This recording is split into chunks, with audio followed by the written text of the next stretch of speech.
ഈ ഭൂമിയിലെ ഏറ്റവും വിസ്മയകരവും പ്രകൃതിയുടെ നിയമങ്ങളെ വെല്ലുവിളിക്കുന്നതുമായ ഒരു വലിയ നിർമ്മാണ പ്രവർത്തനത്തെക്കുറിച്ചാണ് നമ്മൾ ഇന്ന് സംസാരിക്കാൻ പോകുന്നത്. മനുഷ്യന്റെ ബുദ്ധിയും കഠിനാധ്വാനവും ഒത്തുചേരുമ്പോൾ അസാധ്യമായ കാര്യങ്ങൾ പോലും സാധ്യമാകും എന്നതിന്റെ ഏറ്റവും വലിയ ഉദാഹരണമാണിത്. ഭൂമിയിലെ ഏറ്റവും ആഴമേറിയ മലയിടുക്കുകളിലൊന്നിൽ ആയിരക്കണക്കിന് മീറ്റർ താഴേക്ക് കുത്തനെ പതിക്കുന്ന ഒരു വലിയ നദിയുടെ കുറുകെയാണ് ഈ മഹാപദ്ധതി ഒരുങ്ങുന്നത്. ലോകം ഇതുവരെ കണ്ടിട്ടുള്ളതിൽ വെച്ച് ഏറ്റവും ഭീമാകാരമായ ജലവൈദ്യുത പദ്ധതികളിൽ ഒന്നാണിത്. ഇതിനു മുമ്പ് നമ്മൾ കേട്ടിട്ടുള്ളതും കണ്ടിട്ടുള്ളതുമായ വലിയ ഡാമുകളെല്ലാം ഇതിന്റെ മുന്നിൽ ചെറുതായിപ്പോകും വിധത്തിലുള്ള വിപുലമായ പണികളാണ് ഇവിടെ നടക്കുന്നത്. അമ്പരപ്പിക്കുന്ന മുതൽമുടക്കിൽ ആരംഭിച്ച ഈ പദ്ധതിയുടെ നിർമ്മാണ പ്രവർത്തനങ്ങൾ വളരെ വേഗത്തിലാണ് മുന്നോട്ടു പോകുന്നത്.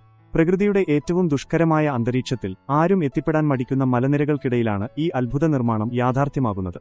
എന്നാൽ ഈ വലിയ പദ്ധതിയുടെ താഴേക്ക് വെള്ളമൊഴുകിയെത്തുന്ന രാജ്യങ്ങൾ വലിയ ആശങ്കയോടെയാണ് ഈ കാര്യങ്ങൾ വീക്ഷിക്കുന്നത്. ലക്ഷക്കണക്കിന് ജനങ്ങളുടെ ജീവന്റെയും ജീവിതത്തിന്റെയും ഭാഗമായ ഈ നദിയുടെ നിയന്ത്രണം ഒരു രാജ്യത്തിന്റെ കൈകളിൽ മാത്രം ഒതുങ്ങുമ്പോൾ അത് വലിയ ചർച്ചകൾക്കും കാരണമാകുന്നുണ്ട്. എങ്കിലും എല്ലാ പ്രതിസന്ധികളെയും തരണം ചെയ്ത് എഞ്ചിനീയറിംഗ് രംഗത്തെ പുതിയ ചരിത്രം കുറിക്കാനുള്ള തയ്യാറെടുപ്പിലാണ് ഇതിന്റെ അണിയറ പ്രവർത്തകർ. ഈ പദ്ധതിയുടെ തുടക്കം മുതൽ ഒടുക്കം വരെയുള്ള ഓരോ ഘട്ടവും അതിശയിപ്പിക്കുന്നതാണ്.